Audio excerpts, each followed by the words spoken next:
अभी जब मैं गाड़ी में आ रहा था तो गाड़ी में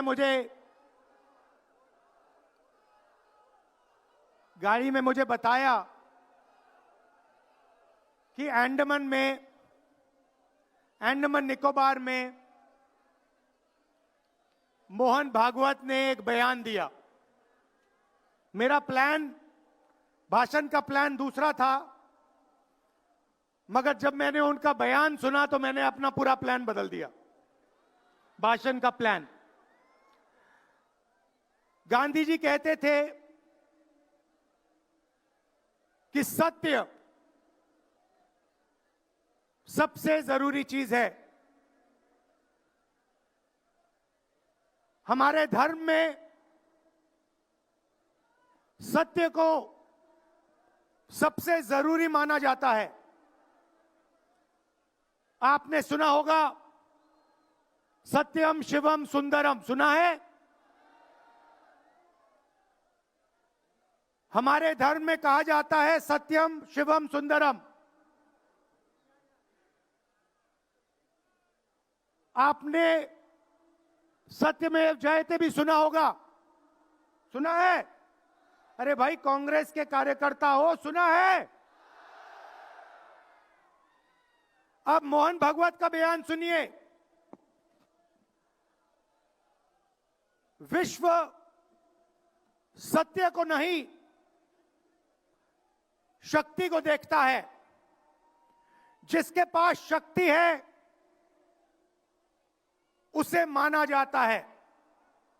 यह मोहन भागवत की सोच है, यह विचारधारा आरएसएस की है।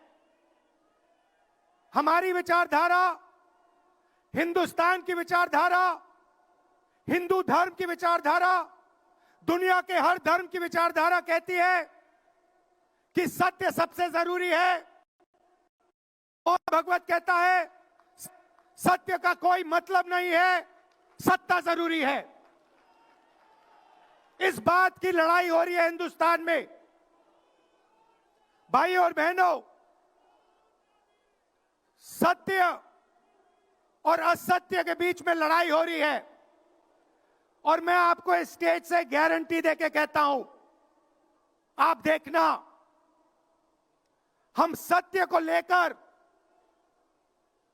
सत्य के पीछे खड़े होकर नरेंद्र मोदी और अमित शाह को, आरएसएस की सरकार को हिंदुस्तान से हटाएंगे। उनके पास सत्ता है, वो वोट चोरी करते हैं, देखिए आपके सामने पड़ा है।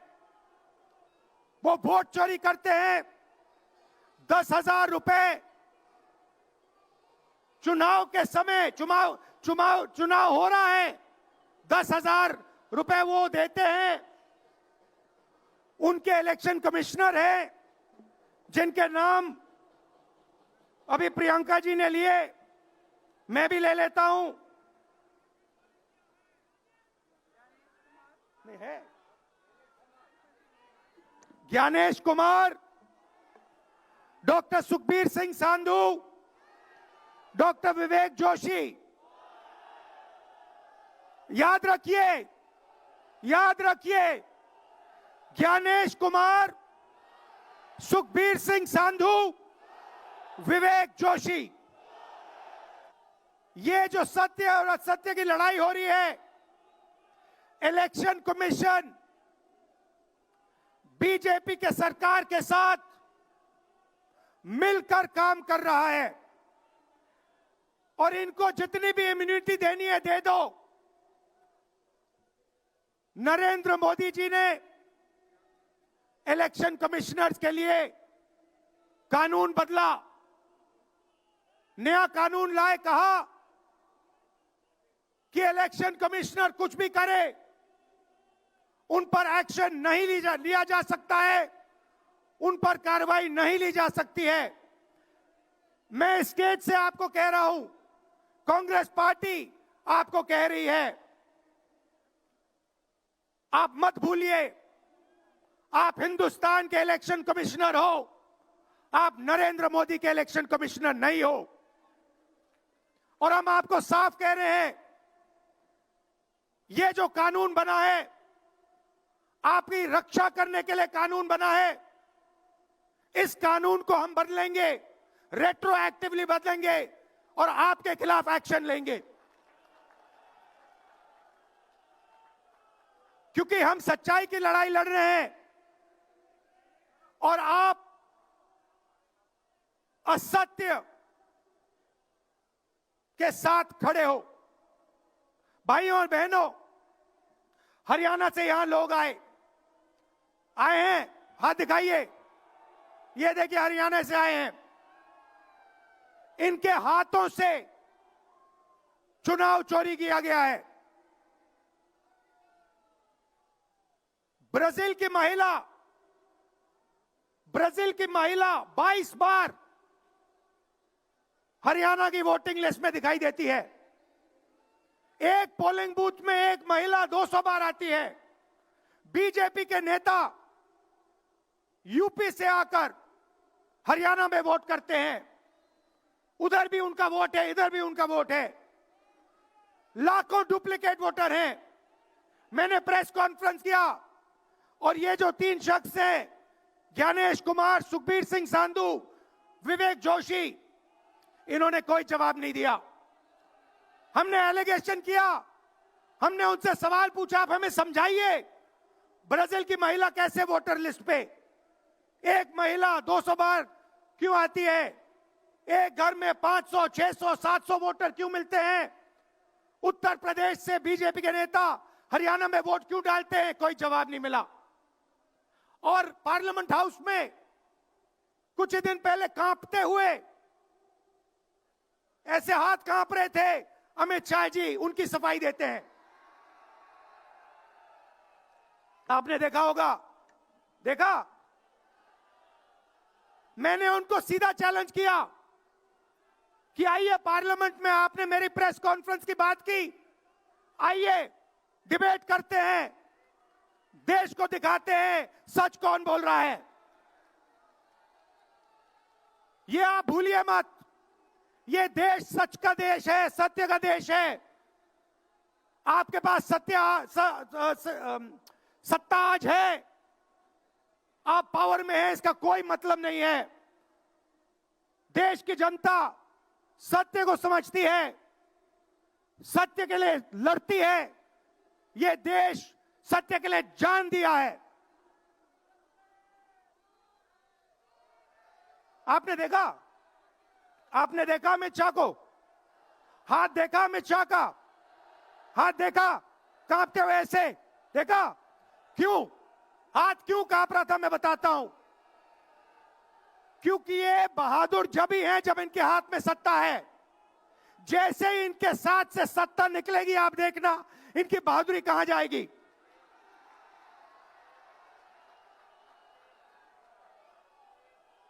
और ये भाइयों और बहनों, ये 2-3 अरबपतियों के लिए काम करते हैं। ये जो सारे के सारे कागज के ढेर हैं, ये जो सिग्नेचर्स हैं, ये कहां से आए? ये देश की जनता से आए। देश के कोने कोने में नारा चला है, वोट चोर, वोट चोर। तो ये देश की सच्चाई है।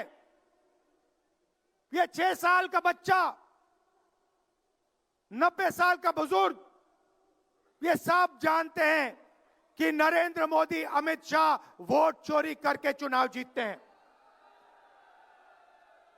कर्नाटक में हमने दिखाया लोकसभाएं चोरी की गई, महाराष्ट्र में दिखाया वोटर डिलीशन हुआ, वोटर एडिशन हुआ, लाखों वोट इधर से गायब हो जाते हैं। महाराष्ट्र में लाखों वोट ऐड हो जाते हैं। हम इलेक्शन कमीशन से पूछते हैं, कोई जवाब नहीं मिलता। मगर शायद टाइम लगे, देखिए शायद टाइम लगे, मगर हिंदुस्तान में सत्य की जीत होने वाली है। और अमित शाह जी, मोदी जी, जितने भी आपको भाषण देने हैं आप दे दीजिए। अंत में इस देश में सत्य की जीत होती है। महात्मा गांधी ने हमें रास्ता दिखाया था, उस रास्ते पर हम चलते हैं और सत्य से आपको निकालेंगे। नफरत से नहीं, हिंसा से नहीं, सत्य और अहिंसा के साथ हम नरेंद्र मोदी और अमित शाह को हरा के दिखाएंगे। देखिए, आपने देखा होगा, मैंने अमित शाह की बात की, मगर आप मोदी जी का चेहरा देखिए, अच्छी तरह देखिए। जो मेरी बहन ने कहा, मोदी जी की कॉन्फिडेंस खत्म हो गई है। आपने देखा? वो भी जानते हैं कि हमारी वोट चोरी पकड़ी गई है और अब बस थोड़ा सा समय बचा है, थोड़ा सा समय बचा है, पूरे देश को हमारी सच्चाई पता लग जाएगी। भाइयों और बहनों, ये वोट चोरी सिर्फ वोट की चोरी नहीं है। सबसे पहले ये इस संविधान पर, अंबेडकर जी के संविधान पर आक्रमण है। इस संविधान में लिखा है एक व्यक्ति को एक वोट मिलना चाहिए। तो सबसे पहले वोट चोरी अंबेडकर जी के संविधान पर आक्रमण है और वोट चोरी करके ये सरकार चलाते हैं। छोटे व्यापारियों को इन्होंने खत्म किया, गलत जीएसटी लागू की, नोटबंदी की, बेरोजगारी, ये पोल्यूशन देखिए, ये सारा का सारा इसीलिए हो रहा है क्योंकि ये वोट चोरी कर रहे हैं। क्योंकि अगर ये वोट चोरी नहीं करते तो आप इनको 5 मिनट में सरकार से निकाल देते। ये सच्चाई है। भाइयों और बहनों, मैं कांग्रेस पार्टी के कार्यकर्ताओं को दिल से धन्यवाद करना चाहता हूं। इस देश में 2 विचारधाराओं की लड़ाई है। एक आरएसएस की विचारधारा, जो मोहन भगवत जी ने कहा, जो सत्य के खिलाफ है और सत्ता के लिए कुछ भी कर सकती है। और दूसरी हमारी विचारधारा, आपकी डीएनए, आपके खून की विचारधारा, सत्य की विचारधारा, अहिंसा की विचारधारा। और आप बिना डरे, धूप में, आंधी में, तूफान में, बारिश में, आप कांग्रेस पार्टी की विचारधारा के लिए लड़ते हो। जैसे आपके डीएनए में सत्य है, वैसे उनके डीएनए में असत्य और वोट चोरी है। भाई और बहनों, आप घबराओ मत, आप घबराओ मत। अंत में इस देश में सत्य की जीत होगी और सत्य से हम नरेंद्र मोदी और अमित शाह और आरएसएस की सरकार को हटाएंगे। आप सबका दिल से धन्यवाद। नमस्कार, जय हिंद।